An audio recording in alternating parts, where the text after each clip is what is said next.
urine facial. Urine facial. The section of men coming to a dermatologist is very less. Around close to 60% men are using skincare worldwide. Okay. So, जो men's grooming industry है, that is growing very rapidly. Which is around I think close to $2 billion US in 2024. Skincare industry in India was valued at 25,000 to 30,000 crore in 2024. क्या skin care actually self care है या फिर ये एक marketing trap है?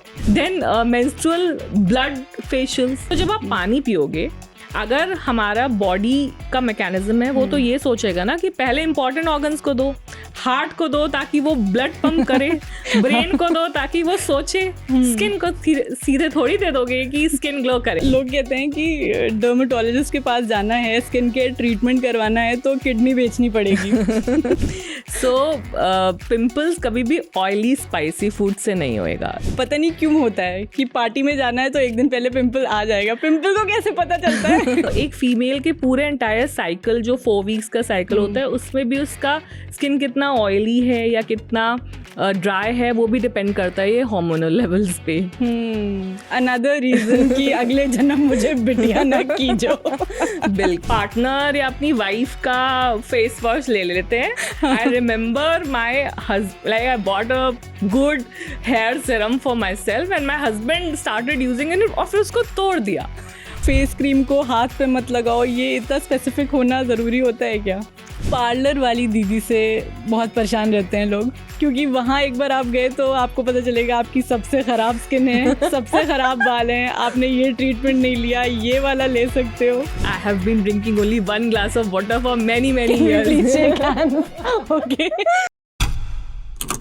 Gone are the days जब बोरो plus लगा के स्किन केयर हो जाती थी. Now we have come a long way from Multani mitti to fairness creams and अब कोरियन ग्लास स्किन, राइट? तो हम इसी पे बात करेंगे, स्किन केयर पे बात करेंगे. And we have with doctor Geetika Srivastava with us. She is a dermatologist, a skin specialist. Thank you for coming. Thank you for calling me for this. Like I'm telling this on national platform that you're really pretty and जो Korean glass skin के बारे में आप बात कर रहे हो आपकी already है. Really? I thought अभी तो वहाँ पहुँचे नहीं.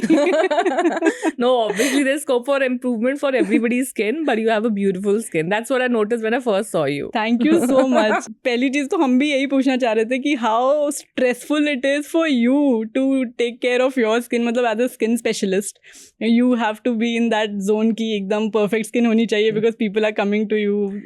Yes, हाँ. मतलब over a period of time you get used to it. But क्या होता है कि कुछ कभी भी obviously nobody will have a perfect skin throughout the year.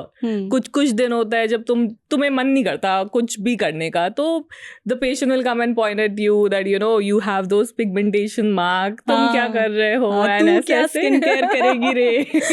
That way.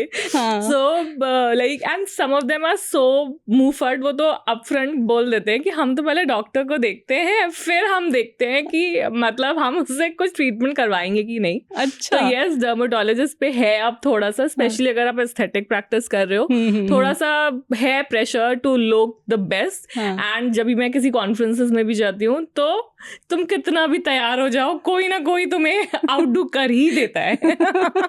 लोग कहते हैं कि डर्मेटोलॉजिस्ट के पास जाना है, स्किन केयर ट्रीटमेंट करवाना है तो किडनी बेचनी पड़ेगी. क्यों भाई इतना महंगे क्यों होते हैं? मतलब आई रिमेम्बर कुछ एक छोटी सी एलर्जी थी हमें कुछ 2-3 साल पहले. आई वेंट देयर एंड मेरे 4-5 हज़ार रुपए ऐसे ही चले गए. Just I was like what.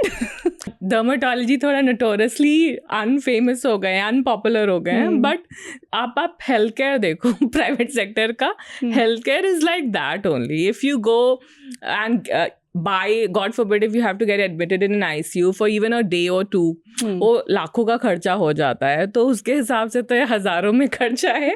But having said that, ये इसलिए भी है because it's a luxury if you see, you know. Skincare is a luxury. It's not an emergency situation. अब देखो हार्ट अटैक है तो करवाना ही है, गॉल स्टोन है तो गॉल ब्लैडर रिमूव करवाना ही है. बट स्किन में दाग धब्बे हैं, एक्ने है, स्कार है, तो you can still go about your life also. Right, तो right. इस वजह से ना जब कोई चीज़ें थोड़ी इलेक्टिव में चली जाती हैं तो थोड़ा वो लग्जरी सेगमेंट में आ जाती हैं. That is why it's towards the pricier side. Okay, तो जैसे हमने स्टार्ट किया था कि मुल्तानी मिट्टी से फेयरनेस क्रीम्स और फिर अब ये कोरियन ग्लास स्किन, तो how do you see this shift? Actually, if you see, there is not a literal shift. It's actually the same. The obsession of a fair skin. वो अंग्रेज उस जमाने में हमारे ऊपर राज करके चले गए और वो अभी तक वो colonial mentality है that a fair skin is a better skin. And all this trend of, Multani mitti, the Korean glass, all of them are obsessed basically for a fair skin rather than a glowing skin. And especially अगर teenager हो, younger हो, कोई ना कोई मतलब बोल देता है. आई हैव पेशेंट्स जो बेचारे 10 साल की बेटी है, डार्क कम्प्लेक्शन है, उसको स्कूल में लोग चढ़ा रहे हैं, बुली कर रहे हैं, तो parents are bringing her. So I think complexion is something that is not in a control, but there is lot of taboo around it, taboo around dark complexion. That is the reason people resort to home remedies, resort to these kind of things and these kind of treatments. अच्छा, एक बहुत ही basic question है जो I think everybody wants to know. क्या छोले भटूरे खाने से pimple हो जाता है?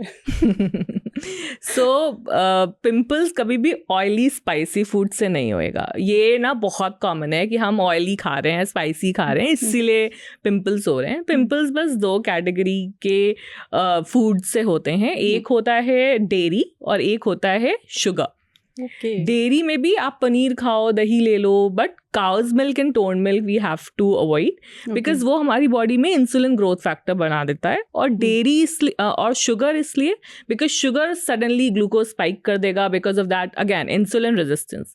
तो इंसुलिन रेजिस्टेंस बेकार है. अगर आप ओजेम्पिक भी जो अभी काफ़ी फेमस ड्रग है फॉर वेट लॉस, वो भी इंसुलिन रेजिस्टेंस पे काम कर रहा है. तो अगर इंसुलिन रेजिस्टेंस हमारी बॉडी में होता है तो एक्ने फ्लेयर हो जाता है. But it is not because of oily and spicy food. Oily and spicy food के अलग नुकसान है but not acne. Whole life was a lie. मेरे पास भी आते हैं पेशेंट्स, सब पिंपल हो रहे हैं, मैं बोल रही हूँ पिंपल हो रहे हैं, ये करो, ये ट्रीटमेंट. नहीं मैंने तो ये खाया था, इसलिए हो गया है. मानते ही नहीं है. गूगल भी तो करके आते हैं. गूगल भी करते हैं. एंड अगेन दैट माइंडसेट कि हाँ ऑयली स्पाइसी फूड से हो रहा है, ना कि इन चीज़ों से. What about chocolates? चॉकलेट्स का क्या स्किन पर इफेक्ट होता है? सो चॉकलेट्स 2 तरीके के हैं. एक डार्क चॉकलेट है, एक मिल्क चॉकलेट है. Dark chocolate is antioxidant rich, उसमें मिल्क का कंपोनेंट नहीं होता है, तो that can be protective for the skin also, protective for acne. But milk chocolate जो है हमारा वाइट चॉकलेट या मिल्क चॉकलेट जो होते हैं, उसमें मिल्क कंपोनेंट है, तो again it can cause acne. एक मोस्ट अवेटेड पार्टी के लिए पिंपल्स ना हो, उसके लिए क्या करना चाहिए बेसिकली? यार देखो, अगर तुम्हें पिंपल्स एक दिन पहले ही पिंपल हो गया है पार्टी में जाने से, तो it is very difficult for us to treat. It is better कि भाई डर्माटोलॉजिस्ट के पास जाओ और उसके 2-3 दिन तो दो हमें. अगर बेसिक सा एक्ने होता है तो हम 2-3 दिन में ठीक कर सकते हैं. घर पे क्या है, अगर एक सिंगल पिंपल आ गया है, ये सिर्फ इमरजेंसी केसेस में करना है. सोफ्रामाइसिन लो. सोफ्रामाइसिन में लेट्स से सोफ्रामाइसिन में फ्लूटिवेट मिक्स करके लगा लो.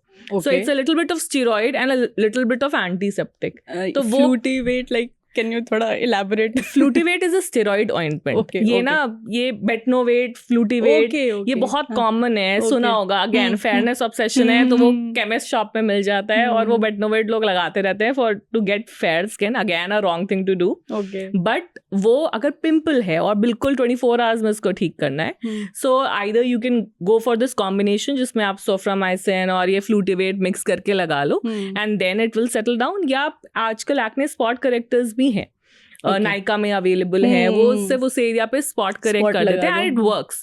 Like I have tried pink foundry का acne spot corrector, it actually works. I think it is light pinkish in colour. Just apply it overnight. पूरी तरह से तो नहीं जाएगा बट बेटर हो जाएगा. It is at least better than pimple patches. Pimple patches उतने बहुत फेमस हो रहे हैं, दीज एक्ने पैचेस, बट मैंने उनकी उतनी इफेक्टिवनेस नहीं देखी है as compared to these acne spot correctors which are better. Okay, ये pimple and acne, they like they're two terminologies of the same thing या क्या है? Can you explain a little? So acne is a medical term, pimple is a more colloquial Okay, common term. okay, तो मतलब हर किसी, कोई normal बोलेगा तो pimple बोलेगा, नहीं तो एक्ने है. It is one and the same thing, but a common term and a medical term. ठीक है. बट ये सच में पता नहीं क्यों होता है कि पार्टी में जाना है तो एक दिन पहले पिंपल आ जाएगा. पिंपल को कैसे पता चलता है कि पार्टी है? क्योंकि I think it can be a little bit of stress also कि हमें इस पार्टी में अच्छा दिखना है, तो that could be reason. Then pre menstrual भी एक्ने फ्लेयर हो सकता है अगर आपके उसी अराउंड पीरियड्स आने वाले हैं. तो प्री मेंस्ट्रुअली क्या होता है, हमारा फीमेल हार्मोन कम होता है और मेल हार्मोन ज्यादा होता है. Because of that relative testosterone increase से भी हमारा एक्ने फ्लेयर हो जाता है प्री मेंस्ट्रुअली. तो कुछ भी ऐसा हो कि may be pre menstrual phase में हो या इतना स्ट्रेस कर लिया इसलिए एक्ने हो गया. So that could be a reason. वैसे मेंस्ट्रुएशन के अराउंड किस तरह की स्किन इश्यूज हो सकते हैं? See, you will feel it is less of female hormones and more of male hormones in the body in that phase. So उसमें सबसे पहले अगर टेस्टोस्टेरोन, जो कि फीमेल्स में भी होता है बट बहुत कम मात्रा में होता है, तो टेस्टोस्टेरोन का जब रिलेटिव लेवल बढ़ जाता है तो स्किन हमारी ज़्यादा ज़रूरत से ज़्यादा ऑयलियर हो जाती है. और जब ज़रूरत से ज़्यादा ऑयलियर हो जाती है तो उसमें पिंपल्स हो जाते हैं which we call as a premenstrual acne flare. So that is the major changes that happen. And also जब आपका फीमेल हार्मोन बढ़ रहे होते हैं तब आपको लगता है आपकी स्किन टुवर्ड्स ड्राई जा रही है. तो एक फीमेल के पूरे एंटायर साइकिल जो 4 वीक्स का साइकिल होता है उसमें भी उसका स्किन कितना ऑयली है या कितना ड्राई है वो भी डिपेंड करता है ये हार्मोनल लेवल्स पे. अनदर रीजन कि अगले जन्म मुझे बिटिया ना कीजो. बिल्कुल. बट वैसे लड़कों को क्या हो गया है, मतलब रिन साबुन से मुंह धोने वाले उनके बैग्स में सिटाफिल मिल रही है आजकल. यार वो इसलिए क्योंकि आधे अभी तो सारे कंजूस अभी भी हैं, वो अपने पार्टनर या अपनी वाइफ का फेस वॉश ले लेते हैं. I remember my like I bought a good hair serum for myself and my husband started using it और फिर उसको तोड़ दिया. और फिर जब तक मैं वापस शाम को आई हूँ सब साफ भी हो चुका है और मैं सोच रही हूँ ये कहाँ है hair serum. And this happens to all my patients also, male patients also. वो मैं कहती हूँ क्या स्किन केयर है? हाँ, जो बीवी लगा रही थी वो मैंने लगा लिया. तो अभी वो खर्चा नहीं कर रहे हैं but they are like very enticed by this कि क्या फेस वॉश है, ये क्या कर रहे हैं लोग. अब मतलब वर्किंग वाइफ मिल गई है तो उसके खर्चे पे उसका स्किन केयर आप यूज कर. बट हाँ, रिन साबुन से तो बहुत दूर जा चुके हैं. In fact I think I was in my practice 10% males आते हैं अभी भी, 90% तो विमेन ही है. तो अभी भी section of man coming to a dermatologist is very less. But फिर भी अगर तुम वर्ल्ड वाइड देखो तो men skin care is increasing. In fact I think I was studying somewhere कि around close to 60% men are using skincare worldwide. Okay. But India में इतना नहीं है. But worldwide up till 60% men are using still skincare, which is a good change. And the जो men's grooming industry है, that is growing very rapidly.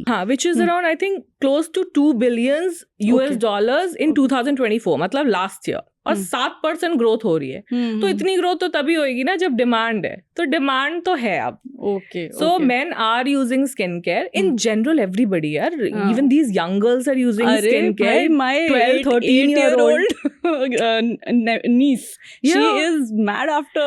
Some of these teenager girls come to me as patients अपने पापा के साथ, and पापा भी उनको ऐसे से स्लाइटली सा नच कर रहे होते हैं. मतलब गुस्से में कुछ नहीं बोल सकते कि ये सब क्या कर रहे हो, हमें तो 2 थप्पड़ भी पड़ सकते थे. लेकिन वो उनको उनके पापा ही लेकर आ रहे हैं, बेटा तुम्हें जो पूछना है पूछ लो, जो स्किन केयर पूछना है पूछ लो. And they are extremely aware. सारे इन्फ्लुएंसर्स के उन्होंने रील्स देख लिए होंगे, उनको पता होगा नहीं आपने हाइलुरोनिक एसिड की जगह पेप्टाइड दिया है, गलत किया है आपने, इस तरह का. Very aware. So yes, generally the curiosity around skincare is increasing, and I think it has increased post pandemic. उस टाइम इतना ज्यादा सोशल मीडिया का अवेयरनेस हो गया था around skin care. After that people have started taking care of their skin. Females जो skin care products use करती हैं वो और जो मेल्स यूज करें उनमें क्या डिफरेंस होना चाहिए? देखो, पहले तो men skin care is a marketing gimmick. ऐसा कुछ नहीं है कि जो प्रोडक्ट एक फीमेल यूज कर रही है वो मेल नहीं यूज कर सकता. ऑब्वियसली हम शेविंग क्रीम की बात नहीं कर रहे हैं, but we are talking about general face wash, moisturiser, sunscreen जो हम एज डर्मेटोलॉजिस्ट देते हैं. I can give it to a female also और अ मेल ऑल्सो. बट अगर एनाटमी की बात की जाए, गॉड गिफ्टेड की बात की जाए, तो मेल और फीमेल के अलग अलग स्किन है. फीमेल का स्किन थोड़ा पतला होता है, मेल हैव थिकर स्किन. अगर थिकर स्किन है तो अगर आपकी स्किन मोटी है तो साथ साथ जो भी आपके स्किन अपेंडेजेस होंगे, मतलब ऑयल ग्लैंड, स्वेट ग्लैंड, ये भी ज्यादा होंगे, ज्यादा बड़े होंगे. बिकॉज ऑफ दैट उनके स्किन में ऑयल प्रोडक्शन भी ज्यादा होता है. अब ऑयल प्रोडक्शन ज्यादा हो रहा है तो पोर्स ज्यादा दिख सकते हैं लड़कों के केसेस में. ऑयल प्रोडक्शन ज्यादा हो रहा है तो अगर लड़कों को एक्ने हुआ तो यूजुअली सिवियर होएगा, राइट, बिकॉज एक बैकग्राउंड ऑयली स्किन है. ऑल्सो अगर ऑयली स्किन है तो उनकी एजिंग स्लो होती है, विच इज कि आपकी स्किन हमेशा मॉइस्चराइज है तो फाइन लाइंस, रिंकल्स उतना नहीं आएंगे. That is why anti ageing में अगर husband wife same age group के हैं, husband will still look younger and wife has to do lot of anti ageing treatments to look at par with the husband. तो ये सारे benefits भी होते हैं and थोड़े नुकसान भी होते हैं. बट मोस्टली एक ऑयली स्किन केयर, अगर मैं ऑयली स्किन वाला स्किन केयर मेल्स को भी दे दूं तो भी चलेगा. एक मेन ओरिएंटेड स्किन केयर की जरूरत नहीं होती. That's mostly a marketing gimmick. Men's face wash and women's face wash, तो क्या अगर हम एक आदमी वाला फेस वॉश यूज कर लेंगे तो कुछ गलत इफेक्ट पड़ेगा? एक्चुअली जो आदमी वाला फेस वॉश है वो मोस्टली आप देखोगे ना चारकोल बेस्ड फेस वॉश चल रहे हैं मेन. तो that is an oily ingredient that works on an oily skin. So इसीलिए अगर आप फीमेल और आपकी भी ऑयली स्किन है तो आप लगा लोगे, कोई दिक्कत नहीं है. But if you have dry और sensitive skin then it is not good for you. Men usually don't have dry skin. So the face wash that is designed for men, उसमें ना ऐसे ingredients होंगे like AHA, BHA होगा, बहुत foaming face wash होगा, charcoal होगा, all these kind of things that removes the oil. Okay. So if you have oily skin, as a female also you can use it. But dry, sensitive, normal, better stay away from it. फिर आपके लिए वो हो जाएगा कि आपने रिन साबुन लगा लिया अपने फेस पे अगर आपने मेंस का फेस वॉश लगा लिया. ओके. वो फेस क्रीम को हाथ पे मत लगाओ, ये इतना स्पेसिफिक होना जरूरी होता है क्या? कुछ तो चेंजेस हैं, जैसे कि फेस क्रीम, हमारे स्किन जो है फेस का वो थोड़ा पतला है. बाकी सबसे थिकेस्ट स्किन है बैक की. हाथ और पैरों में सेबेशियस ग्लैंड्स नहीं है, ऑयल ग्लैंड्स नहीं है. ओके. स्वेटिंग तो होती है हाथ और पैरों में, बट ऑयल ग्लैंड्स नहीं है. तो इसीलिए जब हम हैंड क्रीम या फुट क्रीम देते हैं ना तो वो ऑक्लूसिव मॉइस्चराइजर होता है. मेडिकली हम उसको ऑक्लूसिव मॉइस्चराइजर बोलते हैं, बट बड़े वो थिक से मॉइस्चराइजर होते हैं. उसमें यूजुअली यूरिया, लैक्टिक एसिड, ये वाला कॉम्बिनेशन होएगा.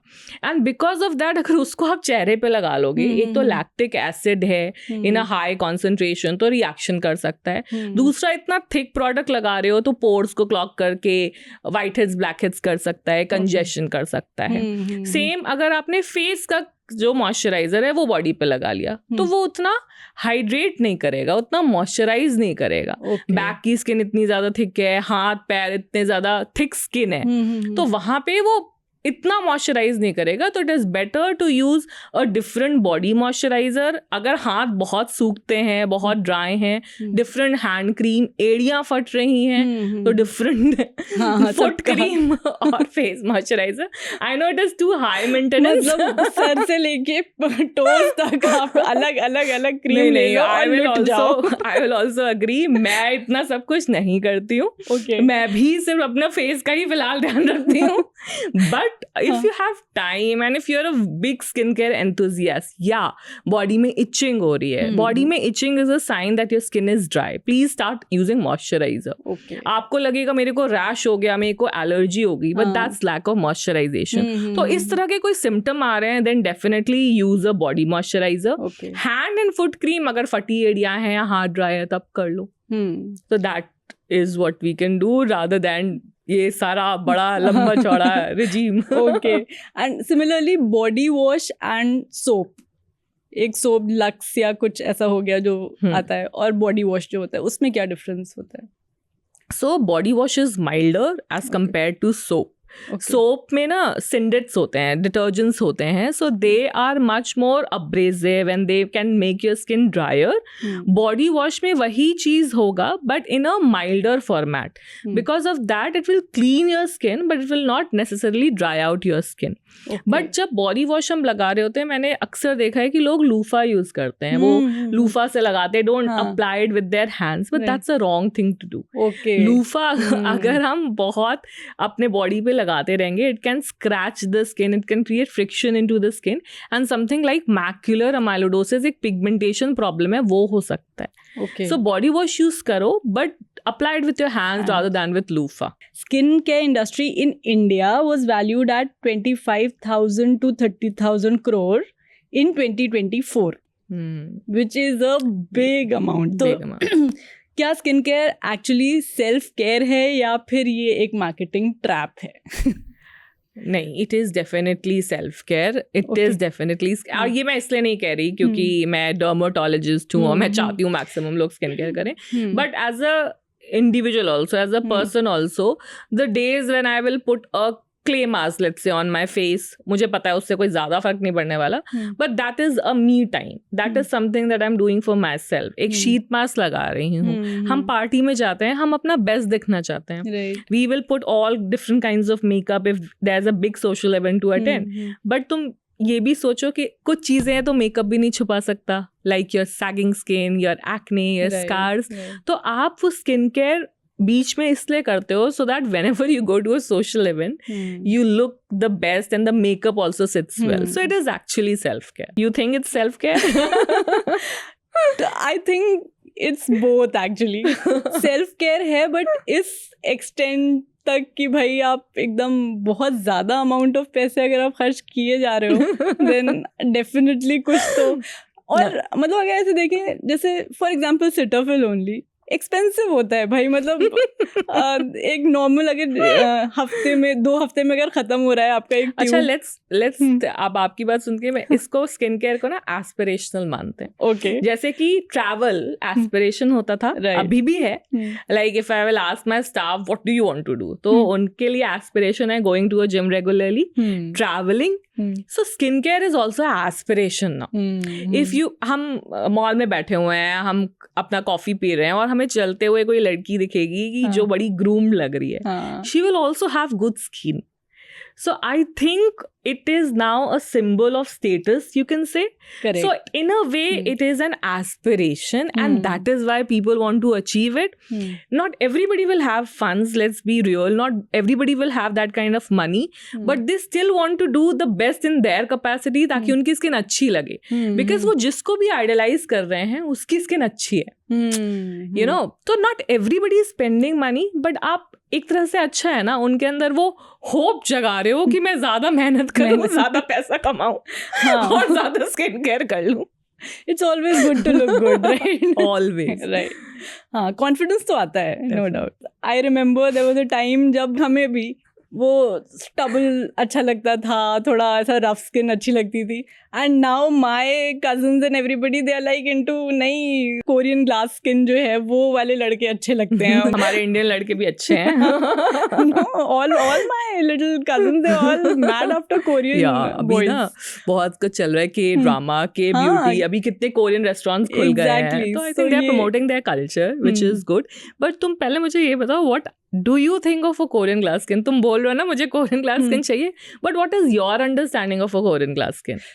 मे बी इट्स जस्ट कि वो जो एक पहला इम्प्रेशन जो आता है दैट इट्स वेरी क्लीन, चमक रही है, राइट. एक्चुअली जो आपका इंटरप्रिटेशन है वो बिल्कुल सही है. सो कोरियन ग्लास स्किन को अचीव करने के लिए basically you shouldn't have any flaws on your face, which is like no pigmentation, no texture changes. Texture मतलब nothing that elevates from the skin, मतलब no acne.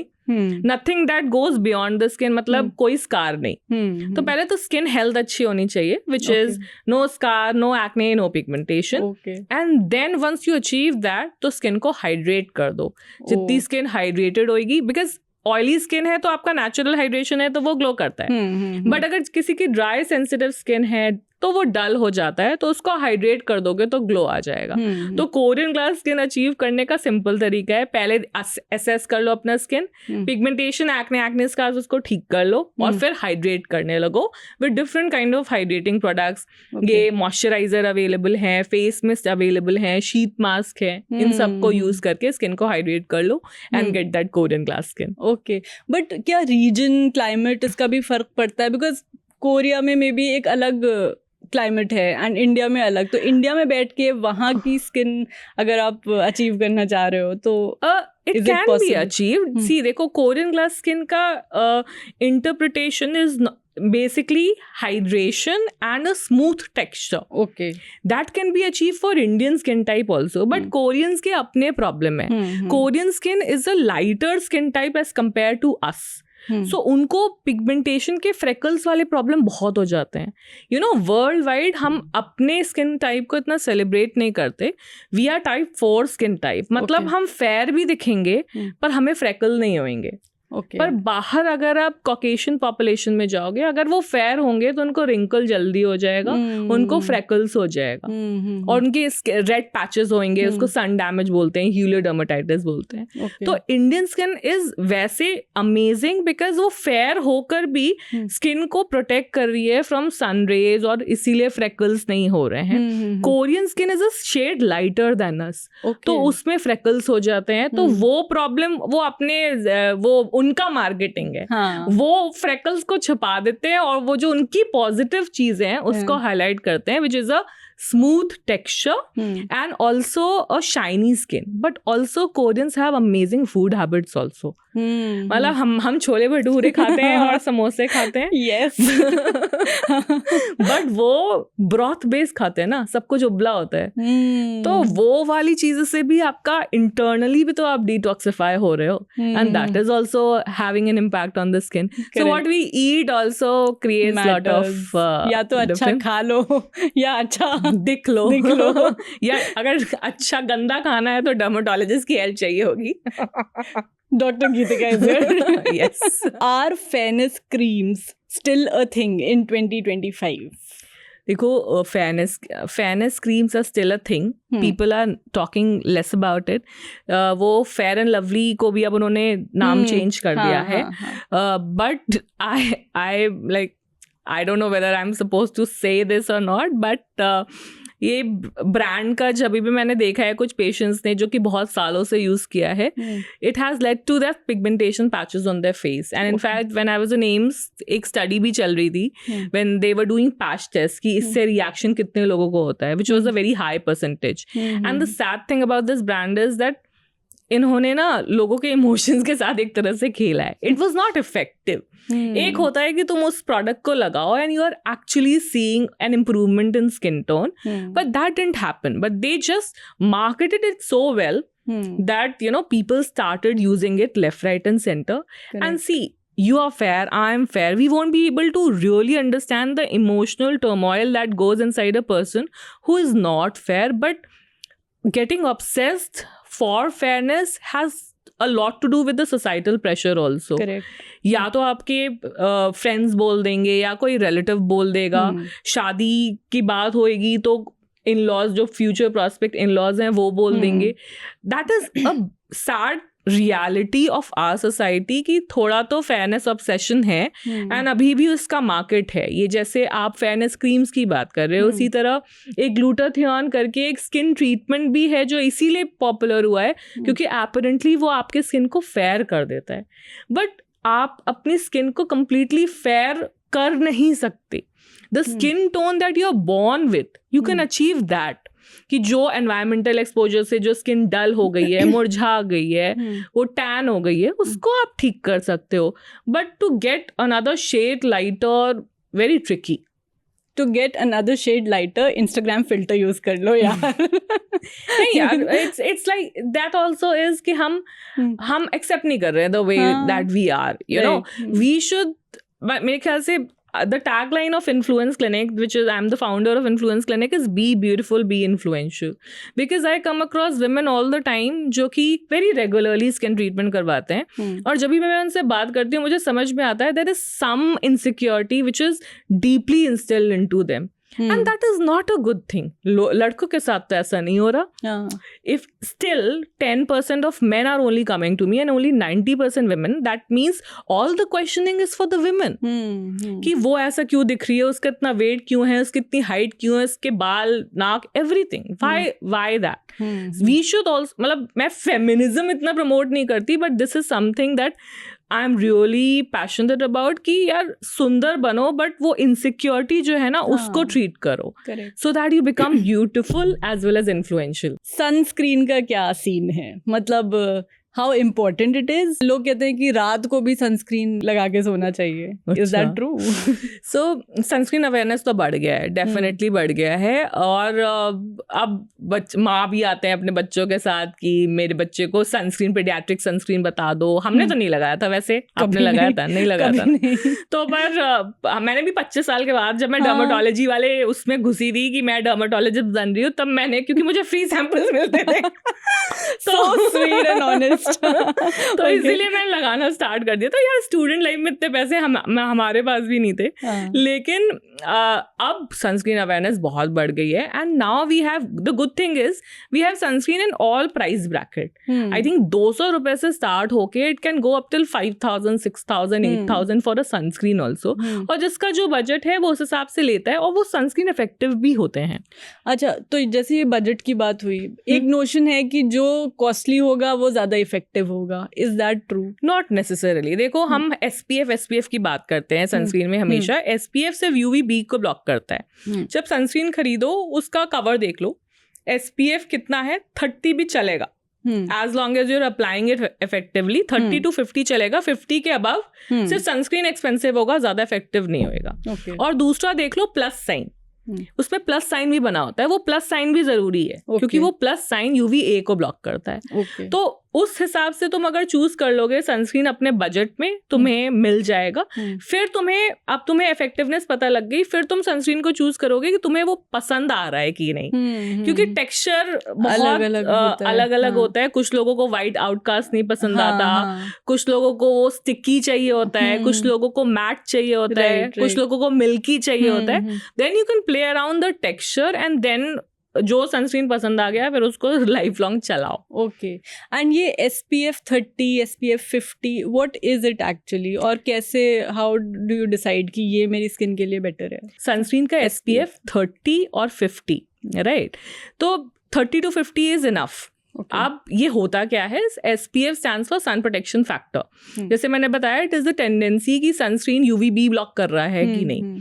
एंड अगर SPF 30 है, UVB is ultraviolet B rays. So ultraviolet का एक category है जो कि sunburn pigmentation करवाता है. तो SPF 30 will block around 90% UV rays. SPF 50 97% UV rays. तो उसके बियॉन्ड तो जरूरत ही नहीं है. 50 प्लस का क्या फायदा है, एक्स्ट्रा 3% UV rays ही तो ब्लॉक कर रहा है ना. तो it is just a marketing gimmick. SPF 50+ जो लिख रहे हैं ना, बहुत एक्सपेंसिव सनस्क्रीन्स है. If you now go and check, you will see कि SPF 50+ मतलब 1000 से ऊपर का सनस्क्रीन होगा. तो जरूरत नहीं है, हमें जरूरत नहीं है रात में सनस्क्रीन लगाने की. नहीं, रात में तो नहीं लगाना, कुछ ज्यादा ही हो जाएगा. देखो वर्ल्ड वाइड बहुत सारे लोग सनस्क्रीन लगा रहे हैं, बट देखो वर्ल्ड वाइड वो इतना सनस्क्रीन क्यों लगा रहे हैं, because they are scared of skin cancer. मेरे पास जितने फॉरेनर्स आएंगे वो साल में एक बार आएंगे सनस्क्रीन अपना स्किन कैंसर स्क्रीनिंग के लिए कि मेरे मोल स्किन कैंसर में तो नहीं कन्वर्ट हो रहे. बट इंडियंस में स्किन कैंसर नहीं होता. Again it is a god's privilege कि आपके स्किन में इतना मेलेनिन होता है ना कि वो नेचुरली ही आपका सन प्रोटेक्शन की तरह काम करता है, नेचुरली ही वो UV रेज को ब्लॉक करता है. तो हमें स्किन कैंसर नहीं होता. हम क्यों सनस्क्रीन लगा रहे हैं, क्योंकि हम गोरा दिखना चाहते हैं. हमें टैनिंग नहीं चाहिए. टैन हो जाएंगे तो हमारा स्किन टोन डार्कर हो जाएगा ना. तो हम गोरा दिखना चाहते हैं. और दूसरा हम एजिंग, जो थोड़ी अवेयरनेस हो गई है, जो इन्फ्लुएंसर्स बोल रहे हैं कि एजिंग हो रही है अगर आप सन एक्सपोजर कर रहे हो, तो उससे बचाव के लिए कर रहे हैं. बट जहां वो हेल्थ हैजर्ड हो जाता है इन USA, ऑस्ट्रेलिया की स्किन कैंसर हो रहा है, तो ऑब्वियसली स्किन कैंसर मतलब देखो स्किन में बहुत सारे लेयर्स होते हैं. हमारा ऊपर वाला लेयर होएगा, नीचे लेयर होगा, और डिफरेंट सेल से कोई ना कोई कैंसर उत्पन्न हो सकता है. अब कैंसर का मतलब है वो डिवाइड ही होता जा रहा है, होता ही जा रहा है. उसका कोई चेक पॉइंट नहीं है. अच्छा. तो वो कैंसर सेल की उसकी प्रॉपर्टी होती है। तो स्किन कैंसर का मतलब है, मान लो तुम्हारे जो सबसे ऊपर वाली लेयर है एपिडर्मिस, उसके स्क्वैमस सेल से कोई ऐसे सेल्स उत्पन्न हो रहे हैं जो ग्रो ही करते जा रहे हैं, बंद ही नहीं हो रहे, then it is known as a squamous cell carcinoma या स्क्वैमस सेल कैंसर। सिमिलरली जो आपका मोल है, मोल के अराउंड, नॉट इन इंडियंस में ऐसा नहीं होता, but usually for outside western population, उस मोल में कुछ मेलानोसाइट्स होते हैं, मतलब मेलानिन प्रोड्यूसिंग सेल्स, उससे अगर कैंसर उत्पन्न हो गया तो उसको हमने मेलानोमा बोल दिया। तो इसी तरह के different type of skin cancers होते हैं जो कि इनिशियली स्किन को इन्वॉल्व करते हैं, बट अगर उनका ध्यान नहीं दिया जाए, it can again a cancer cell जैसे जगह जगह स्प्रेड हो जाता है, वो बाकी जगह भी स्प्रेड हो सकते हैं। But in India it is not that common, specially melanomas and all. India में सिर्फ BCC कॉमन है, वो भी वेरी ओल्ड एज ग्रुप में, और कोई कॉमन नहीं है। BCC stands for basal cell carcinoma. बीच में आपने बात की थी कुछ स्किन केयर टाइप की, लाइक हमारा टाइप 4 है, तो ऐसे कितने टाइप्स होते हैं? सो इसको हम लोग मेडिकली ना फिट्जपैट्रिक स्किन टाइप बोलते हैं। टाइप 1 to टाइप 6 होता है। टाइप 6 होता है। Type 6 is a African patient, extremely dark. Type 1 is like वो सनबर्न ज्यादा करेंगे, उनमें मेलानिन बहुत कम होता है। टाइप 4 हम है बीच में, हमें ऑलिव स्किन टोन भी बोला जाता है, कि इसमें हम फेयर, जैसे अगर आप देखोगे कोई डस्की बंदा है और कोई फेयर बंदा है, दोनों ही टाइप 4 है। उसके भी काफी वेरिएंट्स होते हैं। और टाइप 4 में क्या होगा, आप टैन होगे, आप सनबर्न नहीं होगे। अच्छा, टाइप 1 और 2 में आप सनबर्न हो जाओगे। आप सनबर्न एंड टैन भी दो अलग चीज है। तो देखो, जब हम धूप में जा रहे हैं और हमारी बॉडी ने मेलानिन प्रोडक्शन बढ़ा दिया, स्किन पिगमेंट बढ़ा दिया, और हमारी स्किन डार्क हो गई, that is known as tanning. और ये एक बॉडी का प्रोटेक्टिव मैकेनिज्म है। प्रोटेक्टिव मैकेनिज्म क्यों? क्योंकि मेलानिन एक नेचुरल सनस्क्रीन है, तो जब वो बढ़ जाएगा तो आपका सन प्रोटेक्शन ज्यादा हो जाएगा ना। तो बॉडी तो बचाव कर रही है, एस्थेटिकली अच्छे लगो ना लगो, दैट डजंट मैटर। सनबर्न क्या है, आप गए अचानक से धूप में और इतना ज्यादा सन एक्सपोजर हो गया कि स्किन जल गई, सो दैट इज सनबर्न। तो उसमें स्किन रेड हो जाती है, स्वेलिंग हो जाता है ना, उसमें स्किन पील ऑफ होने लगता है, दर्द भी होता है काफी लोगों को। सो that is a sunburn. Sunburn usually western population में होता है, हमारे में मोस्टली टैनिंग होता है, which is type 4। Okay, also coming two moles, ये कैसे होते हैं? और लोग काफी इनसिक्योर हो जाते हैं अगर कभी फेस पे मोल हो गया या इधर, तो दे आर लाइक उसका भी सर्जरीज होती हैं। तो देखो, मोल हमारे स्किन का नॉर्मल सेल होता है, उसको हम नीवस बोलते हैं, और उसमें वो डिफरेंट टाइप्स के होते हैं। वो एक तरह से एक नॉर्मल सेल का ज्यादा क्लस्टर बन गया एक जगह, और वो मोल बन गया। अब वो मोल बिल्कुल फ्लैट भी हो सकता है, वो मोल थोड़ा उठा हुआ भी हो सकता है, बड़ा भी हो सकता है। वो सब डिपेंड करता है कि वो मोल किस डेप्थ पे है। अगर वो काफी डीप है तो फिर उसको डर्मल मोल बोलते हैं, तो वो बड़ा सा मस्सा बन जाता है। और अगर बिल्कुल फ्लैट सा है तो वो एपिडर्मल मेलानोसिटिक नीवस होता है, या जंक्शनल मेलानोसिटिक नीवस होता है, मेडिकल टर्म है। मतलब वो ऊपर होता है, सुपरफिशियल होता है। इसके वजह से वो ब्यूटी स्पॉट की तरह भी हो सकता है। और मोल ना जेनेटिक है, इसमें आप और मैं कुछ नहीं कर रहे हैं जिसकी वजह से हो रहा है, बस वो होना था तो हो गया। किस एरिया में हो गया, कुछ लोग इसको एस्ट्रोलॉजिकली बेटर मानते हैं, वर्स मानते हैं। There is lot of astrology also revolving around moles also. अच्छा, जाके पढ़ लो moles on so and so part, 10 तरीके के 10 तरीके के एस्ट्रोलॉजिकल कंपोनेंट आ जाएंगे। बट या एस्थेटिक रीजन से लोग निकालते हैं, अदरवाइज कोई रीजन नहीं है। और सिंपल सा प्रोसीजर होता है। तिल एंड मस्सा, they are the same thing. तिल, मस्सा, मोल सब कुछ सेम है। ओके, एंड 1 या 2 होता है तो मोस्टली लोग नहीं निकालते हैं। बहुत ज्यादा या बहुत प्रोमिनेंट होता है, then they can remove it for aesthetic reasons. अच्छा, जैसे फेस वॉश होता है, इंग्रेडिएंट्स पर आजकल बहुत लोग ध्यान देते हैं, बहुत स्पेसिफिक चीज़ें चाहिए होती हैं कि अच्छा ये होना चाहिए, ये नहीं होना चाहिए। तो ये डिपेंड करेगा आपके स्किन टाइप पे। फेस वॉश तो एक क्लेंजिंग टूल है, तो हमें अपनी स्किन को साफ रखने के लिए एक फेस वॉश चाहिए। मोटा मोटी एक फेस वॉश होता है, क्लेंजर होता है। फेस वॉश फोमिंग होगा, झाग बनाएगा, तो good for oily skin type. Cleanser जो है झाग नहीं बनाएगा. तो जो तुम सेटाफिल की बात कर रहे हो उनका क्लेंजर आता है and that is how it got popular. देखो कोई भी चीज को पॉपुलर होने के लिए it has to be in the industry for a very very long time. Cetaphil pioneer था क्लेंजर का. अब बहुत सारे ब्रांड्स ने क्लेंजर बना दिए but the first brand that launch cleanser was Cetaphil. तो नॉन फोमिंग फेस वॉश है, फेस को क्लीन कर देगा बट उसका ऑयल नहीं हटाएगा. आपकी स्किन ड्राई नहीं लगेगी. तो ड्राई सेंसिटिव स्किन के लिए क्लेंजर है और फेस वॉश ऑयली स्किन के लिए है. इंग्रेडिएंट्स में आप AHA BHA कर सकते हो अगर एक्ने है. AHA BHA which is alpha hydroxy acid, beta hydroxy acids, which are salicylic acid, lactic acid, glycolic acid. ये सब component होगा तो आप ऑयली एक्ने प्रोन के लिए यूज कर सकते हो. So charcoal based face wash is again for oilier skin, marketed towards men but mostly for oilier skin. So ये सारे इंग्रेडिएंट्स का ध्यान रख सकते हो. बाकी ये जो फ्रूटी और वाटरमेलन ये सब तो मोस्टली यार मार्केटिंग में ये सब सेंट्स ही होते होंगे and scents are never good. Scents are never good in a skin care product क्योंकि over a period of time वो फ्रेग्रेंसेस आपके स्किन में कुछ एलर्जी कर सकते हैं. मेरे साथ हुआ है, फ्रेग्रेंस एलर्जी हो गई थी मेरे फेस पे. तो then the doctor suggested me Cetaphil and that was the first time I came to know about it like 6-7 years back. हाँ, so again कोई भी प्रोडक्ट में फ्रेग्रेंस हो ना वो अगेन वो सेल्फ केयर का पार्ट हो जाता है. अच्छा लगता है mentally but it should never be use. Fragrance skin care हमेशा एलर्जी मतलब प्रोन लोगों को करता है, हर किसी को नहीं बट कर सकता है. Then why use it. ये शैम्पू जब तक झाग ना निकले शैम्पू तो हमें लगता ही नहीं है. अब ये ड्राई शैम्पू क्या हो गया है? What is this dry shampoo? So dry shampoo जो है वो it's not for shampooing. It's a grooming tool. Okay. Grooming tool मतलब कि हम हर रोज बाल नहीं धो पा रहे हैं या तो बड़े बाल हैं या हम हर रोज वर्कआउट कर रहे हैं, ऑयल आ रहा है स्कैल्प पे, ग्रीजी हो गया है तो आप बस उसको ड्राई शैम्पू को स्प्रे कर लो. उसमें कुछ नहीं, एब्जॉर्बेंट पार्टिकल्स होते हैं, पाउडर लाइक मटेरियल होता है जिसमें या तो सिलिका होगा या फिर स्टार्च होगा. ये सब आपके ऑयल को एब्जॉर्ब कर लेता है और आपके बाल थोड़े फ्लफी हो जाते हैं. वो जो चिपकू से बाल से वो फ्लफी बाल हो जाते हैं. तो but it is not use to cleanse your hair. तो वो ट्रू शैम्पू नहीं है, वो ग्रूमिंग टेक्निक है कि आप अपना शैम्पू को 1-2 दिन डिले कर सकते हो. उसको बीच में यूज कर सकते हो ताकि आपका ऑयल सोक हो जाए, उतना ग्रीजी ना लगे बाल और आपको जब शैम्पू से क्लीन करना है आप कर लो. मेरा स्कैल्प ड्राई है बट मेरे बाल ऑयली हैं या फिर वाइस वर्सा, तो how do you choose the correct shampoo? देखो it is always a combination of shampoo and conditioner. Shampoo is like face wash and conditioner is like moisturiser.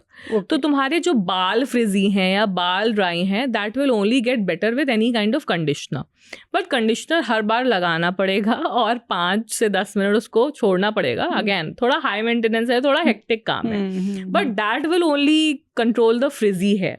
उसका counterpart salon में क्या है, keratin करवा लिया या hair Botox करवा लिया बट बहुत लॉन्ग समय तक करवाते हो तो थोड़ा बहुत डैमेज करता है but it is better than getting a hair straightening और अ रीबॉन्डिंग डन. स्कैल्प में क्या है, you have to choose based on 2-3 parameters. अगर आपका डैंड्रफ प्रोन स्कैल्प है तो आप एंटी डैंड्रफ शैम्पूज यूज करो बट वो यूजली ड्राइंग होते हैं तो उसमें कंडीशनर जरूर लगाओ अपने एंड्स पे ताकि बाल ड्राई ना हो. अगर ऑयली स्कैल्प है then you can use charcoal based shampoos जो कि आपके ऑयल को हटा ले एंड उसमें झाग वाले शैम्पूज यूज करो. देन अगर ड्राई स्कैल्प आपको लग रहा है तो हाइलुरोनिक एसिड बेस्ड शैम्पूज भी अवेलेबल है और इसमें आपको ज्यादा दिमाग लगाने की जरूरत नहीं है. वो ब्रांड ही आपके सामने इतने रख दिया जाएगा और बोला जाएगा this is for dry oily and things like that.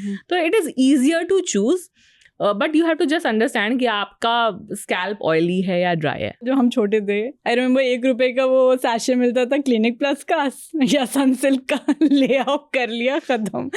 Conditioners भी मतलब अब तो काफी टाइम हो गया बट बाद में ही इतने पॉपुलर हुए, पहले नहीं थे. उस वक्त ऑयलिंग पॉपुलर था. ऑयलिंग पॉपुलर था ना, और ऑयलिंग भी तो कंडीशनर ही है. अगर मतलब ऑयलिंग का क्या रोल है, वो आपके बालों पे कोटिंग कर दे रहा है, आपके फ्रिजीनेस को बेटर कर दे रहा है. So oiling is also form of conditioner. तो वो उस टाइम पे हमारे लिए ऑयलिंग बहुत पॉपुलर था बट अब कोई बच्चों को बोल दो तुम्हें ऑयल लगाना है अपना आसमान खड़ा कर हम देंगे, नहीं लगाते। हम भी नहीं लगाते। तो अब उसका एक फैंसियर वर्जन आ गया है which is a conditioner. Okay, तो अगर आप अभी भी ओल्ड स्कूल ऑयलिंग करना चाहते हो तो ऑयल लगा लो ओवरनाइट, या फिर ऑयल लगा लो 2 घंटा पहले, and then just use a shampoo, so वो कंडीशनर की तरह काम करेगा। पार्लर वाली दीदी से बहुत परेशान रहते हैं लोग, क्योंकि वहाँ एक बार आप गए तो आपको पता चलेगा आपकी सबसे खराब स्किन है, सबसे खराब बाल हैं, आपने ये ट्रीटमेंट नहीं लिया, ये वाला ले सकते हो। देखो यार, ये इंडस्ट्री ऐसी है मतलब I won't lie, when I was working at certain places also, people were doing the same thing but in a more fancier way and in a more polite way. Parlour वाली दीदी तो out there है कि भाई तुम हो ही बदसूरत, but in a other wellness centers also it happens a little bit. Okay. And they play with your emotions if you think about it. भाई किसको नहीं पसंद सुंदर दिखना, किसको नहीं पसंद अच्छे बाल हो, किसको नहीं पसंद पतला होना, but all this wellness industry they plays on that psyche aspect ना। तो वही चीज़ है। अब ये पार्लर वाली आंटी के साथ ये है, मैं तो बहुत सिंपल हूँ, मैं तो बोल देती हूँ कि मैं तो डर्माटोलॉजिस्ट हूँ, मैं खुद देख लेती हूँ ऐसे टाइप्स, तो मेरा तो वहीं पे बंद हो जाता है। आई थिंक आप लोग भी बोली तो कौन चेक करने जा रहे हैं कि मैंने, या फिर बोल दो डॉक्टर गीतिका का मैं वीडियो देख रही हूँ, तुम चुप हो जाओ। So मतलब obviously they will try to say such statements जिसमें आपको कहीं ना कहीं कुछ पिंच हो जाए और फिर आपको लगे आप कोई प्रोसीजर करवा लो। मैं भी जब हेयर वॉश करवाने जाती हूँ वो बोलते हैं आपके बाल इतने झड़ रहे हैं, आपके बाल इतने रफ हैं, दिस दैट, बट उसमें वो हेयर स्पा आपको पिच करेंगे, वो सिर्फ 2 दिन के लिए आपके बालों को सॉफ्ट रखेगा, तीसरे दिन वो नॉर्मल हो जाएंगे। वही चीज आप घर पे कर सकते हो with an oiling and hair shampoo conditioner routine, तो वो ज्यादा इफेक्टिव होता है, वो आपके कंट्रोल में भी होता है, इकोनॉमिकल भी होता है और इफेक्टिव भी होता है। सेम गोज फॉर ये फेशियल्स जो ये पिच करेंगे, अगर आपके स्किन के प्रॉब्लम कर करके आपको फेशियल्स पिच करेंगे। अब इस फेशियल्स में आपका क्या ही होगा, वो 5 तरीके के डिफरेंट क्रीम्स लगा देंगे, तो ऑब्वियसली आप घर पे भी 1 घंटे तक क्रीम लगाकर बैठोगे तो स्किन तो अच्छी ग्लो करेगी, but it has no scientific basis, it will not improve your skin health और skin concern in any possible way. तो पार्लर वाली दीदी को कुछ ना कुछ करके मतलब थोड़ा घुमा सकते हैं। थोड़े एक्सपेंसिव स्किन ट्रीटमेंट्स होते हैं लाइक बोटॉक्स। यार बोटॉक्स एंड फिलर्स ये जो हैंड इन हैंड जाते हैं as an anti ageing treatment profile. तो जब एजिंग हो रही होती है, again it has to do a lot with psyche. I have because I have a huge base of patients जो फिलर्स एंड बोटॉक्स करवाते हैं, एंड उसमें उन्होंने कल रात उन्होंने अपने चेहरा देखा होगा और उन्हें कुछ चीज पिंच कर गई होगी और उनको आज ही ट्रांसफॉर्म होना है। And the good thing is these procedures are transformative. मतलब अगर आपको 7 दिन के बाद कोई इवेंट करना है, आप बोटॉक्स करवाओ, 7 दिन में उसका रिजल्ट आ जाएगा। फिलर्स का तो इमीडिएटली रिजल्ट आ जाएगा। पर ये काम कैसे करते हैं, आपके रिंकल्स बन रहे हैं फोरहेड पे, आईब्राउज एरिया पे, या यहाँ पे कॉर्नर पे कई बार लोग हंसते हैं तो क्रोज फीट बन जाता है। तो वो बोटॉक्स क्या करता है, उस मसल को ब्लॉक कर देता है, जिसके वजह से आपके रिंकल्स नहीं होते हैं। और जैसे जैसे वो अपनी एक्टिविटी रीगेन करने लगता है 4 से 6 महीने में, फिर बोटॉक्स का रिजल्ट वीन ऑफ हो जाता है, आपको फिर से करवाना पड़ता है। और फिलर क्या करता है कि जब हम एज करते हैं, बॉडी में फैट होना अच्छी बात नहीं है, हम बॉडी वाइज पतला होना चाहते हैं, बट फेस पे फैट होना अच्छी बात है। तो ये जो सेलिब्रिटीज एंडोर्स करते हैं एक ऐसा इमेज, वो नेचुरली पॉसिबल नहीं है कि तुम बिल्कुल लीन हो जाओ, बॉडी फैट परसेंटेज तुम्हारा 20 रहे, लेकिन तुम्हारा फेस का फैट नहीं जाए। तो little bit of fillers all celebrities undergo कि अब आप इतने लीन हो रहे हो तो आंखों के नीचे थोड़े गड्ढे हो जाएंगे, थोड़ा चीक भी फ्लैट हो जाएगा, थोड़ा चिन भी फ्लैट हो जाएगा। तो वो बस इतना करेक्टिव फिलर्स करवाते हैं कि चीक जो पहले फ्लैट हो गया है थोड़ा नॉर्मल हो जाए, आंखों के नीचे जो गड्ढे हैं वो छुप जाएं, and they can flaunt a good body along with a good face. So that is what I tell all my patients also कि पतला होना बहुत अच्छी बात है, बट फेस का फैट को रिटेन करना जरूरी है। So either weight loss should be slow और take the help of Botox and fillers. आंखों के नीचे वाले के गड्ढे की बात जो हो रही है कि यहाँ से एक टायर्डनेस सी दिखने लगती है, क्या how do you treat this? बिल्कुल सही कह रहे हो। ये लोग इसी तरह से आते हैं कहकर कि मैं टायर्ड लग रही हूँ या मुझे किसी ने बोल दिया कि आप बीमार हो, ऐसे ऐसे करके। तो then applying makeup becomes like a necessity for them. This is something known as tear trough deformity. Medically हम इसको टीयर ट्रफ बोलते हैं कि मैंने बताया फेस और बॉडी का फैट डिफरेंट है। फेस का fat is in the form of compartments. मतलब 3 BHK कंपार्टमेंट है, एक रूम है, दूसरा रूम है, तीसरा रूम है, बीच में पार्टीशन है। फेस का फैट भी ऐसा ही है, यहाँ फैट है, यहाँ पार्टीशन है, चीक पे फैट है, यहाँ पार्टीशन है, चिन फैट है, फोरहेड फैट है। ये अलग अलग कंपार्टमेंट में है और बीच में जो पार्टीशन है उसको हम लोग बोलते हैं लिगामेंट्स। तो जैसे जैसे हमारी एज बढ़ती है या हमने सडन वेट लॉस किया, यूजली 25-27 के बाद ये होता है, तो आपका यहाँ का फैट डिसॉल्व होने लगता है और यहाँ का फैट डिसॉल्व नहीं होता है। ये अर्लीस्ट साइन ऑफ एजिंग है। एंड ये जो बीच का पार्टीशन है वो वैसे का वैसा रह जाता है। तो इस तरह की यहाँ पे लाइन बनने लगती है जो पहले नहीं थी और इसको बोलते हैं tear trough deformity. So this is a age related phenomena and that can simply be corrected with fillers. मतलब आधे घंटे का भी प्रोसीजर नहीं होता, आपका एक साइड करते हैं और दूसरे साइड का आपका पता लग जाता है कि कैसा रिजल्ट आएगा और इमिडिएटली ही 1 साल के लिए आप छुटकारा पा सकते हो अपने sunken eyes और ये जो टायर्ड लुक है उससे। What about anti-aging creams? How effective are they? Anti-aging creams like if they have retinol and vitamin C and peptides, यही मोटा मोटी एंटी एजिंग इंग्रेडिएंट्स होते हैं जो कि majority of the anti ageing products में होते हैं। अगर आपको फाइन लाइंस हैं, आपकी स्किन ड्राई है, आपके स्किन का टेक्सचर आपको थोड़ा सा इम्प्रूव करना है, पिगमेंटेशन थोड़ा सा इम्प्रूव करना है, तो आप ये विटामिन सी, रेटिनॉल ये सब यूज कर सकते हो। बट इनका भी अपना लिमिटेशंस हैं। कुछ लोग को ये फोल्ड्स आ जाते हैं over a period of time, laugh lines बोलते हैं, जैसे हमने बात की आंखों के नीचे गड्ढे हो गए या वेल फॉर्म रिंकल्स हो गए, उस पे एंटी एजिंग क्रीम काम नहीं करेगी। इट हैज इट्स लिमिटेशन कि आपकी स्किन क्वालिटी को वो अच्छा बना के रखेगी, मॉइस्चराइज रखेगी, कोई पिगमेंटेशन नहीं होगा, किसी तरीके का फाइन लाइंस नहीं होगा। बट बियॉन्ड दैट तो आपको कहीं ना कहीं कुछ ना कुछ प्रोसीजर का सहायता लेना पड़ेगा if you want to go to the next level. तो मतलब किस एज से you should start applying an anti-aging cream? It can be late 20s or early 30s. पर मैं अभी तक नहीं करती। Nice, okay. मतलब it is, and I'm in my like past mid 30s.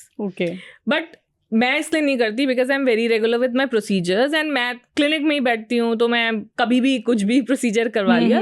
But let 20s या early 30s में you should, आपको at least face wash, moisturiser, sunscreen तो पता ही होना चाहिए, ये तो मस्ट ही है। फिर एक डे और एक नाइट सीरम अगर कर सकते हो तो एक डे और एक नाइट सीरम कर लो। You can start with 1 serum. Let's say आपके पास रात में ज्यादा टाइम है तो आपने नाइट सीरम से स्टार्ट कर लिया, बट उसको कंसिस्टेंट रखो। इसमें क्या डिफरेंस है? लाइक अगर डे सीरम हम नाइट में लगा लेंगे तो क्या हो जाएगा? कुछ इंग्रेडिएंट्स का डिफरेंस है। जैसे रेटिनॉल होता है वो आप दिन में नहीं लगा सकते। अगर आप दिन में लगाओगे तो वो फोटो सेंसिटिव कर देता है, सन एक्सपोजर से स्किन आपका डार्कर हो जाएगा, रैश हो जाएगा। इसलिए रेटिनॉल अगर सीरम है वो आप रात में लगा सकते हो। विटामिन सी है वो कई बार हम दिन में भी बोल देते हैं लगाने को, रात में भी। पर अगर आप, कुछ लोगों को दिन में लगाने से उनको रेडनेस लगती है, जलन होती है, क्योंकि उसमें भी ऑक्सीडेंट पोटेंशियल होता है, तो उसको भी रात में लगाना होता है। तो it depends upon what kind of ingredient you are using, उसके बेसिस पे डे और नाइट सीरम होता है। डे सीरम में ऐसा चाहिए जो कि धूप के एक्सपोजर पे आपकी स्किन को नुकसान ना करे। ओके। अच्छा, कई तरह के ट्रेंड्स अब आजकल आने लगे हैं स्किन ट्रीटमेंट्स में, तो लोग घरेलू नुस्खे अपनाते हैं। उसमें राइस वाटर को बोला जाता है कि राइस वाटर अप्लाई करो। राइस वाटर टोनर आजकल बड़ा फेमस हो रहा है और ये कोरियन ब्यूटी से ही आया है। वहाँ पे इनिशियली उन्होंने राइस वाटर टोनर किया, but it is a hydrating product. तो जो घर के इसके घरेलू नुस्खे या राइस वाटर से जिस तरह भी वो एक्सट्रैक्ट करके बता रहे हैं कि इस तरह से होम रेमेडीज राइस वाटर का करो, it will actually hydrate your skin. तो अगर आपकी स्किन ड्राई है, सेंसिटिव है, तो उसको एज अ लेयर यूज कर लो टू हाइड्रेट योर स्किन, तो वो एटलीस्ट वो नुकसान नहीं करेगा। There are home remedies that can damage your skin. We'll come to that also. But before that, rice water, then ice water. लोग पूरा बर्फ का पूरा कंटेनर में लेके उसमें मुंह डाल के बैठ रहे हैं. ये सब रील्स हमने देखी है, हम आपको बता रील्स देखी है, मैं भी देखती हूँ. मैंने भी सोचा एक रील ऐसा बनाऊंगी. So it's known as ice dunk या आइस फेशियल. सेलिब्रिटीज ने बहुत पॉपुलर किया था. ऑब्वियसली यार, celebrities are the biggest influencers of a society. वो कुछ ट्रेंड स्टार्ट करते हैं, it percolate all throughout the masses. तो आइस का क्या पर्पस है? ये आपके फेस को डीब्लोट करने के लिए. आपने कल रात को कुछ जंक खाया या कुछ सॉल्ट रिच खा लिया, सुबह बहुत face is bloated, then you dunk your face in the ice. तो उससे क्या होएगा? वो वेजो कंस्ट्रक्शन करवा देगा, मतलब कि आपके ब्लड वेसल्स को सिकोड़ देगा. तो उसके वजह से आपका फेस का जो एक्स्ट्रा वाटर है ना, वो निकल जाएगा. And because of that face will start looking much more slimmer and things like that. Pores का इसमें कोई डायरेक्टली रिडक्शन नहीं होता, टेम्परली रिडक्शन हो सकता है. बिकॉज अगेन आपका पाइलो इरेक्शन करके एक प्रोसेस होता है जिसमें आपके पोर्स श्रिंक हो जाते हैं. बट वो टेम्पररी प्रोसेस है. जैसे ही आपका टेम्परेचर नॉर्मल होगा, वो पोर्स वापस दिखने लगेंगे. कोई परमानेंट उसका रिजल्ट नहीं आएगा. बट अगर आप मेकअप से पहले इसको लगाओगे तो मेकअप का सेट, मेकअप का बेस ज़्यादा अच्छा बनेगा. सो all these things, it is beneficial. But I have come across many articles and many influencers saying that ये aging में भी, anti-aging भी काम करेगा और ये acne में भी काम करेगा. That is too much. हाँ, that is too much to ask from just an ice. तो anti-aging कुछ नहीं कर सकता. There is no scientific mechanism behind it. Acne को भी नहीं. Acne को सिर्फ थोड़ा सा जलन को कम कर सकता है, but acne को ठीक नहीं कर सकता. Okay. और नींद का क्या असर होता है? How important is sleep for your skin? It is very important. Sleep is in short, it is very important. देखो 6 से 8 घंटे की नींद हर किसी को चाहिए होती है. नहीं मिलती तो क्या? So but it has its due role. अगर 6 से 8 घंटा आप नहीं सो रहे हो, it is a stress for the body. हम रात, और नॉट जस्ट दैट, अगर आप कुछ लोग जैसे नाइट ड्यूटीज बहुत करते हैं, वो रात में काम कर रहे हैं और दिन में सो रहे हैं, that is also against the natural biological rhythm. हमें नॉर्मल लोगों को रात में ही नींद आती है और सुबह जग जाते हैं, because there are hormones playing role behind it. तो मेलेटोनिन करके एक हार्मोन होता है जो रात में बढ़ जाता है और उससे आपको नींद आती है. और सुबह अचानक से कॉर्टिसोल बढ़ जाता है जिससे आप जग जाते हो. तो अगर आपकी स्लीप बिल्कुल सही नहीं है तो आपका ये कॉर्टिसोल लेवल बढ़ जाएगा बॉडी में. And this is a stress hormone which can cause stress related problems like your dark circles, your hair fall, your acne, even weight gain, all these kind of things. तो yes, एक अच्छा sleep होना ज़रूरी है. 6 से 8 घंटा तो ideally चाहिए. अच्छा, आजकल हर चीज़ लोगों को इंस्टेंट चाहिए, तो इंस्टेंट ग्लो के लिए क्या करना चाहिए? इंस्टेंट ग्लो का सिंपल नुस्खा है hydration. Glow is hydration, hydration is glow. तो अब हाइड्रेट कैसे कैसे कर सकते हो? ठीक है, तुम्हारे जो फेस मिस्ट आ रहे हैं, राइस वाटर टोनर है, it is a face mist. ये पानी की तरह होता है, उसको स्प्रे कर लिया. बिफोर इट ड्राइज अप, आपने मॉइस्चराइजर लगा लिया, तो 2 लेयर ऑफ मॉइस्चराइजेशन हो गया. रात में शीट मास्क यूज कर लिया. फेस वॉश, कोई भी शीट मास्क ले लो. 50 रुपए से 100 रुपए तक के आते हैं, उससे ज्यादा महंगा लेना नहीं है, कोई फायदा नहीं होएगा. तो कल पार्टी पे जाना है, रात में फेस वॉश किया है, शीट मास्क लगा लिया 10 से 15 minute, but not more than 15 minutes, क्योंकि अगर 15 मिनट से ज़्यादा लगाओगे तो आपके स्किन का ही मॉइस्चर वो ले लेगा. शीट मास्क हटा दिया 15 मिनट के बाद, चेहरा नहीं धोया और फिर अपना नॉर्मल मॉइस्चराइजर, फेस मिस्ट ये सब लगा के सो गए. नेक्स्ट दिन पक्का कोई ना कोई बोलेगा why your skin is glowing so much. So instant glow का सिंपल नुस्खा है hydration. And these are the various ways you can incorporate hydration in your skincare. And water intake आपका वो कितना इफेक्ट करता है? स्किन को नहीं इफेक्ट करता. Really? Water, yes. Oh. I'm a big example of that. I have been drinking only 1 glass of water for many years. Please shake hands. Okay. But अब over a period of time, I'm gradually increasing my water intake. Okay. But I'll tell you why. Water intake is helpful. It is beneficial for the entire health. 3 से 4 litre पानी जो बोलते हैं, but it is important for the more vital organs of the body like your kidney, liver, heart, lung. क्योंकि हमारी body के लिए ना स्किन इम्पॉर्टेंट नहीं है. Okay. If you think about it from body's perspective, not from our perspective, क्योंकि अब तो हमें कोरियन ग्लास स्किन चाहिए, but हमारी बॉडी के लिए skin is not important because skin is just a wrapper for our body. कि बस वो हमारे ब्रेन को अंदर रैप करके रखे, हमारे हार्ट, किडनी, इंटरनल ऑर्गन्स को रैप करके रखे, so that there is no environmental exposure to these organs. But skin को चमकना दमकना जरूरी नहीं है. करेक्ट. तो जब आप पानी पियोगे, अगर हमारा बॉडी का मैकेनिज्म है वो तो ये सोचेगा ना कि पहले इंपॉर्टेंट ऑर्गन्स को दो, हार्ट को दो ताकि वो ब्लड पंप करे, ब्रेन को दो ताकि वो सोचे. स्किन को सीधे थोड़ी दे दोगे कि स्किन ग्लो करे. हार्ट मरा जा रहा है, स्किन ग्लो होनी चाहिए. तो जिंदा रहोगे तब स्किन ग्लो करेगी ना. तो इसलिए it will go to the more vital organs. इसीलिए 3 to 4 litre of water not necessarily leads to glowing skin. Okay. Nice. That was a nice information. Okay. Acha, your biggest horror story or a skincare trend you would want to end? यार बहुत सारे हैं. अब trends तो बहुत ही आते रहते हैं एंड कुछ तो मतलब गुस्सा आता है कि ये क्यों कर रहे हैं. Because I also right articles for many publications, तो उसमें ट्रेंड्स ही आते हैं. Okay. कुछ ना कुछ trends, like there was a trend like micro needling in a bottle. So micro needling एक स्किन प्रोसीजर होता है जो क्लिनिक में करते हैं फॉर एक्ने स्कार्स.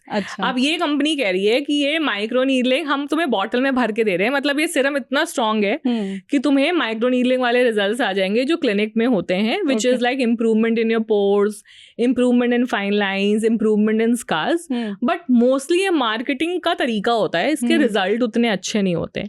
देन कुछ influencers just to get that shock value and get that engagement, virality. Urine facial is there is something known as urine facial. Basically apply urine on your face and और उसका scientific explanation क्या दिया है कि इसमें urea होगा, और जैसे मैंने अभी आपको बताया था कि यूरिया बेस्ड मॉइस्चराइजर बड़े अच्छे होते हैं, तो यूरिन का यूरिया डायरेक्ट ले लो. So that obviously this kind of trend I don't want to promote. Then menstrual blood facials. So ये सारे ना बहुत weird facials. I don't know, skin care का अवेयरनेस जितना ज्यादा हो रहा है, ट्रेंड्स भी उतने ही आ रहे हैं. But in order to get a good skin, follow basics. जैसे जो क्लास आप और इलैबोरेट कर सकते हैं इन पे. I mean I would want to know और किस तरह के ऐसे weird. And then pillow faces. अगर आप हॉलीवुड सेलिब्रिटीज की बात करो, पीछे ये मैं फिलर्स बोटॉक्स के कंटेक्स्ट में बात कर रही हूँ. पीछे बहुत सारे ऐसे पिक्चर्स आए थे ऑफ सेलिब्रिटीज के in which they were looking very pillow face, की बहुत प्रोमिनेंट चीक्स, बहुत प्रोमिनेंट लिप्स. वो देखकर लग रहा था फिलर करवाया है. एंड इन कुछ सेलिब्रिटीज के वजह से fillers have a bad reputation. Fillers can make you look absolutely natural, absolutely normal. But अगर आप कोई भी चीज ओवरडू करोगे, only then it will lead to a very weird face. So कोई भी चीज मॉडरेशन में करो तो then it is always good. For example, Lindsay Lohan is like a classic example of that. वो पहले जब थे तो उनका थोड़ा पिलो फेस हो रहा था. अभी she has done a very aesthetic filler or facelift or whatever, and she's looking absolutely natural and the most gorgeous version of herself. तो वो चीज करना है, कोई भी चीज एक्सट्रीम में नहीं करना है. और ये नहीं सोचना है कि अरे मैं फिलर करवा लूंगा तो मैं बहुत ही एबनॉर्मल आर्टिफिशियल लगने लगूंगा. Rakhi Sawant. Yeah, I wanted you to take that name and not me. Trapped. Okay. So ये होता है. Like हमारे पास आते हैं पेशेंट्स जो कि they also want to look good. कुछ बोलेंगे कि मुझे नीतू कपूर जैसा दिखना है. These are older patients because उनके लिए नीतू कपूर आइडल है. तो वो उनकी तरह दिखना चाहते हैं. Then some of them are going to take another name, Priyanka Chopra lips चाहिए and everything. तो आजकल ये इतना ज़्यादा सोशल मीडिया अवेयरनेस है ना कि कंपैरिजन भी बहुत आने लगता है because of that. And celebrities को तो सब लोग ही सर पे चढ़ाते हैं और उनकी तरह बनना चाहते हैं. But at the same time there are certain celebrities who have not done a good aesthetic procedure, like Aishwarya Rai, Katrina Now Kaif. you've taken the name. So I am also trapped now. Okay. So these are not, मतलब अब उनका example लिया जाता है कि यार आप doctor बोल रहे हो फिलर की तरह, लेकिन फिलर करवाना है, पर मैं ऐश्वर्या राय जैसा देखो उसका कैसा हो गया, या फिर कटरीना कैफ का भी ऑफ लेट बहुत ज्यादा हो गया था. तो इतना ज्यादा एक्सट्रीम नहीं करवाना है. I also take fillers. I have taken close to 20 ml fillers over a span of 5 years. But over a span of 5 years, 5 साल में मतलब हर साल 4 ml टाइप या 3 ml कभी करवा लिया, then it will not look very artificial. तब करवाओ जब नीड है. एक्सट्रीम में जाओगे for whatever reason, then it is going to look artificial. So that is one of my horror stories that I have to deal with patients all the time, and I have to say no कि यार और मत करवाओ, it will look unnatural. Correct. अच्छा, beauty is very subjective, मतलब वो जो कहावत है कि beauty lies in the eyes of the beholder, but like you being a skin specialist and you know इतने ट्रीटमेंट्स आप करवाते हो, तो कोई स्पेसिफिक चीज़ें हैं जो लोगों की डिमांड होती है कि इस तरह का दिखने के लिए मुझे ये करवाना है, या फिर कोई ऐसे साइंटिफिक फॉर्मूला है टू लुक ब्यूटिफुल? Yes. कुछ आपके फीचर्स के कुछ ऐसे ये ना actually if you look around people, ये इस पे स्टडी भी की गई है. It's by a scientist known as phi. It's known as golden ratio या फाई रेशियो, राइट? तो उसमें ये है जैसे कि who are the international beauty standards like Brad Pitt, Angelina Jolie, Aishwarya Rai is also internationally acclaimed. इनका वो गॉड गिफ्टेड था. हाँ, ऋतिक रोशन ऑल्सो. इनका वो गॉड गिफ्टेड था. तो इनके वो एंगल्स और प्रोपोर्शंस थे. उसमें ना गोल्डन रेशियो या फाई रेशियो ना बहुत सारे कैलकुलेशंस होते हैं कि आपका नोज इस डिस्टेंस में होना चाहिए, आपके लिप्स इतने डिस्टेंस के होने चाहिए, आपका चीक का हाईएस्ट पॉइंट यहाँ पे होना चाहिए. It is a very elaborate and a very complicated way of you know portraying beauty. पर वो बहुत अच्छे से उन्होंने बताया है. And doctors who are practising good fillers and who are giving nice filler results, वो इसी गोल्डन रेशियो या फाई रेशियो को ध्यान में रखते हुए कर रहे हैं कि वो देखेंगे कि आपके फेस पे क्या बेस्ट लग रहा है. आप सेलिब्रिटी किड्स देख लो, दे initially look basic, but with a little bit of transformation they start looking better. So because वो golden ratio, phi ratio का बहुत अच्छा इस्तेमाल किया गया होता है कि इसके फेस में मैं क्या करूँगी कि इसका फेस और अट्रैक्टिव लगने लगेगा. So there is a science behind looking beautiful as well. Okay. अच्छा, now back to some basics कि मुल्तानी मिट्टी हो गई, उपटन हो गया, ये सब कैसे वर्क करते हैं स्किन के लिए, एंड क्या ये हमेशा पॉजिटिव रिजल्ट्स ही देते हैं या फिर इनसे भी एलर्जी हो सकती है? देखो, Multani mitti is Indian volcanic clay, also known as bentonite clay. ये क्ले कैटेगरी के होते हैं. क्लेज जो होते हैं ना मोस्टली ऑयली स्किन के लिए होते हैं, एंड क्ले मास्क जो होते हैं दे आर मेनली मेंट कि आपका ऑयल कंट्रोल रहे और उसके वजह से एक्ने ना हो. तो इसके 3 प्रकार होते हैं, white clay, green clay, bentonite clay. और ये तीनों जो क्लेज होते हैं ये आपके ऑयली स्किन के लिए अच्छे होंगे. बट अगर वही आपकी ड्राई सेंसिटिव स्किन है और आपने इसको ज़्यादा यूज़ कर लिया तो आपकी ड्राई थी ऑलरेडी और ड्राई हो गई, तो सेंसिटिव हो सकती है, रैश हो सकता है. तो कौन इस्तेमाल कर रहा है ये ज़रूरी है when we are using this clay. But ये ओवरऑल मोटा मोटी को ज़्यादा नुकसान नहीं करवाते, एक्सेप्ट आपकी स्किन को टुवर्ड्स ड्राई ले जाते हैं. उपटन जो है, अगर आप घरेलू उपटन की बात करो, हमारा हल्दी तो सेरेमनी ही होता है जिसमें एक तरह से उपटन ही होता है. ये चंदन, हल्दी, बेसन, all this is a good exfoliator. Exfoliator का मतलब आपकी सुपरफिशियल डेड स्किन को निकाल देगा.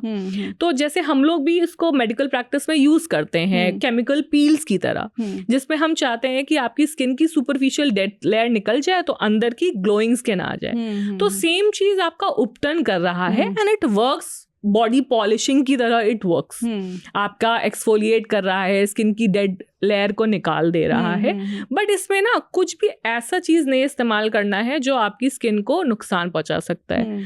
फॉर एग्जाम्पल काफ़ी लोग ये बाइकार्बोनेट, सोडा बाइकार्ब डाल देते हैं, बेकिंग पाउडर, तो वो तो स्किन को बर्न कर सकता है। कुछ लोग नींबू डाल देते हैं, वो स्किन को बर्न कर सकता है। तो इस तरह के इंग्रेडिएंट नहीं डालने। अगर आप सेफ इंग्रेडिएंट वाले लिस्ट में चलोगे तो आप होम रेमेडीज भी यूज कर सकते हो और इफेक्टिवली उससे भी फायदा आ सकता है आपको। हाँ, अच्छा, जैसे शुरू में हमने पिंपल्स की बात की थी, तो कुछ ऐसे रेमेडीज भी होते हैं, तो टूथपेस्ट लगा लो पिंपल पे। देयर आर पीपल जो कहते हैं सलाइवा सुबह सुबह उठ के लगा लो अपना, तो ये भी क्या कुछ इफेक्टिव है? देखो, टूथपेस्ट का क्या फंडा, वो क्या होता है, किसी एक ने लगाया, उसको रिजल्ट आया, तो बेसिकली टूथपेस्ट में फ्लोराइड कंपोनेंट बहुत ज्यादा होता है। जो भी आप टूथपेस्ट लेते हो, एंड फ्लोराइड स्किन के कांटेक्ट में आके वो एक कुछ एसिड फॉर्म में आ जाता है। एंड वो एसिड, जब हम केमिकल पील भी यूज कर रहे हैं पिंपल्स के लिए, तो वो एसिड यूज कर रहे हैं। तो वही वाला कॉन्सेप्ट होता है कि टूथपेस्ट लगाने से एक एसिडिक कंपोनेंट आ जाएगा उस एरिया पे और आपके पिंपल्स को ड्राई कर देगा। बट यहाँ प्रॉब्लम ये है कि वो अनकंट्रोल्ड हो सकता है और too much of acid into the skin वो बर्न करवा सकता है, फिर वहाँ मार्क रह जाएगा, फिर मार्क को ठीक करो। ये सारी चीज़ें टूथपेस्ट के साथ हो जाती हैं। वैसे मेरे पास तो ऐसे भी लोग आते हैं जो काली मिर्च लगा लेते हैं अपने पिंपल्स पे। तो मतलब some of them has some basis, scientific basis, some of them has no scientific basis, but all in all काफ़ी लोग मस से भी चूना लगा के रिमूव करवाते हैं। तो वो भी तो एक एल्कलीन कंपोनेंट है। चूना जो होता है उसमें भी कार्बोनेट्स होते हैं ना, तो वो एल्कलीन कंपोनेंट से एल्कलीन बर्न कर रहा है। तो वो बर्न अगर अनकंट्रोल हो गया तो मार्क रह जाएगा। इसीलिए इन सारे होम रेमेडीज को के लिए हम लोग डर्मेटोलॉजिस्ट बोलते हैं कि इनको घर पे इस्तेमाल मत करो, क्योंकि अगर बर्न हो गया देन तो एक पिंपल जो अपने आप ही शायद 7-14 दिन में चला जाता, अब ये मार्क तो काफी दिनों तक रह सकता है। तो ये चीजों की वजह से हम लोग बोलते हैं कि ऐसे रेमेडीज नहीं यूज करने चाहिए। ओके, तुम्हारी त्वचा से तुम्हारी उम्र का पता नहीं चलता। अगर ये आप चाहते हैं लोग बोले तो प्लीज ये पॉडकास्ट देखिए। बिल्कुल बिल्कुल। Thank you Geetika, thank you so much.